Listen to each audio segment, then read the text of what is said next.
Good morning. এ দেখো রান্না করছি আজকে ডিমের ঝোল করবো। তো বন্ধুরা, তোমরা কেমন আছো? আশা করি তোমরা ভালো আছো, আর আমরাও বেশ ভালো আছি। প্রচণ্ড গরম, দেখতে পাচ্ছ জামা কাপড় সব ভিজে গেছে। এত গরমে থাকা যাচ্ছে না। তোমাদের ওখানে কেমন গরম পড়ছে অবশ্যই তোমরা কমেন্ট করবে, ঠিক আছে? চলো রান্নাটা করি। তো আজকে একটা জায়গায় যাওয়ার কথা আছে পাড়ার সবাই মিলে। তো যাবো বিকেলে, সেই 4টের দিকে যাব।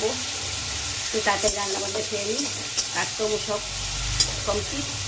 স্নান করবো, পুজো করবো, ব্যাস তাড়ি হয়ে যাবে। রান্নাও সব হয়ে গেছে।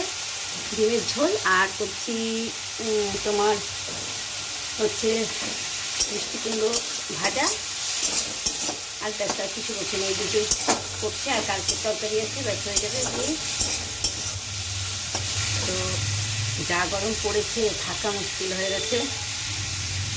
ভেঙে স্নান করেছি, কাজ করতে ইচ্ছা করছে না, মনে হচ্ছে না শুয়ে থাকি চুপ করে পাখার তলায়। তো আজকে ভিডিওটা এই পর্যন্ত রাখছি। দেখা হচ্ছে কালকে নতুন একটা ভিডিওর সাথে। এখনকার মতন আসছি।